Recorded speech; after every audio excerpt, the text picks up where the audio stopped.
Hi, welcome to Max kitchen and vlogs. இன்றைக்கி நம்ம பார்க்க போகிறது வந்து சிக்கன் ரெசிபி, ஒரு ஸ்டார்டர் ரெசிபின்னு கூட சொல்லலாம். இது பார்த்தீங்கன்னா ரொம்ப அல்டிமேட்டாக இருக்கும். ஒரு விருந்து வச்சா கண்டிப்பாக இந்த சிக்கன் ரெசிபி இல்லாமல் இருக்காது. சிக்கன் 65 தான் இன்றைக்கி நம்ம பண்ண போகிறோம். அதுவே கொஞ்சம் வித்தியாசமாக கார்லிக் சிக்கன் 65 பண்ணால் எப்படி இருக்கும் அப்படிங்கிறது தான் இந்த வீடியோவில் பார்க்க போகிறோம். வாங்க பார்க்கலாம்.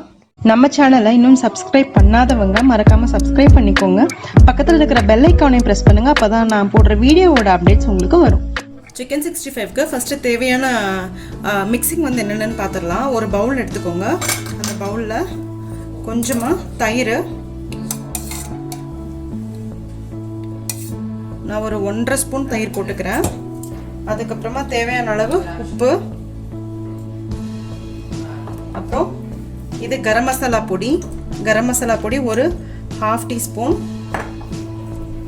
இது சீரக பொடி, இது வந்து ஒரு 1/4 டீஸ்பூன். பெப்பர் பொடி, இதுவும் கொஞ்சம் 1/4 டீஸ்பூன். அப்புறம் மிளகாத்தூள், நான் வீட்டில் அரைச்சது தான், அது வந்து ஒரு 1.5 டீஸ்பூன். இஞ்சி பூண்டு பேஸ்ட்டு ஒரு 1/4 டீஸ்பூன். அப்புறம் முக்கியமான ஐட்டம் வந்து பார்த்தீங்கன்னா பச்சை மிளகா நான் குட்டி குட்டியாக கட் பண்ணி வச்சுருக்கேன். கருவேப்பிலை இந்த மாதிரி பொடுசாக நரிஞ்சு வச்சுருக்கேன். பூண்டை வந்து நல்லா ஒரு 4-5 பூண்டை வந்து நல்லா தட்டி அதையும் வந்து கத்தியில் வந்து நல்லா குட்டி குட்டியாக கட் பண்ணி வச்சுருக்கேன். இது தோலோடு தான் இருக்குது. இப்போ இது எல்லாத்தையும் தூக்கி இதில் சேர்த்துடலாம். எல்லாத்தையும் மிக்ஸ் பண்ணிக்கலாம்.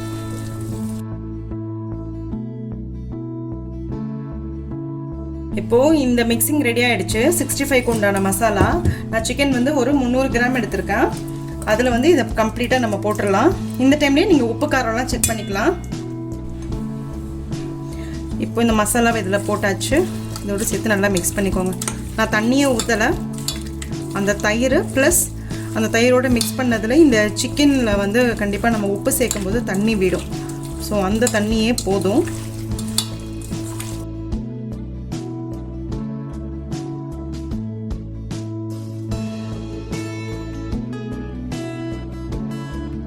ஸோ இது அவ்வளோதான். இதை வந்து நம்ம மூடி வச்சிடலாம். இதை மூடி வச்சுட்டு எப்போ நம்ம ஃப்ரை பண்ணுறோமோ அந்த டைமில் நம்ம கார்ன்ஃப்ளவர் போட்டு மிக்ஸ் பண்ணிவிட்டு நம்ம ஃப்ரை பண்ணோம்னா நல்லா கிறிஸ்பியாக உங்களுக்கு கிடைக்கும். இப்போ சிக்கன் 65 வந்து நல்லா ஊறிடுச்சு. இந்த டைமில் கொஞ்சமாக கார்ன்ஃப்ளவர் சேர்த்துக்கலாம். கார்ன்ஃப்ளவர் சேர்த்துட்டு ஃப்ரை பண்ண வேண்டியதுதான். நான் ஒரு 2.5 ஸ்பூன் சேர்த்துருக்கேன்.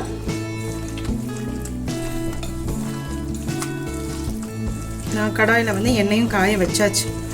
இது இந்த பூண்டை, கருவேப்பிலை, பச்சை மிளகாய் இதெல்லாம் போட்டிருக்கிறதுனால ரொம்ப நல்ல ஃப்ளேவரோட உங்களுக்கு கிடைக்கும்.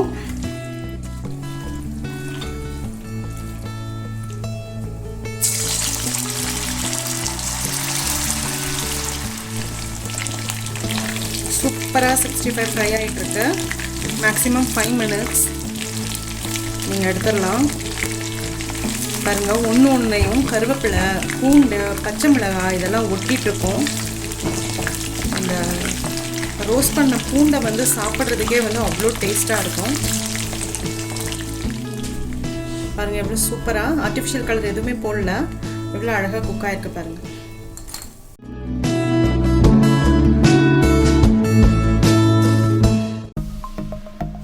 சப்ஸ்கிரைப் பண்ணுங்கள், மறக்காமல் பெல் ஐக்கானை ப்ரெஸ் பண்ணுங்கள். அப்போ தான் நான் போடுற வீடியோஸோட அப்டேட்ஸ் உங்களுக்கு வரும்.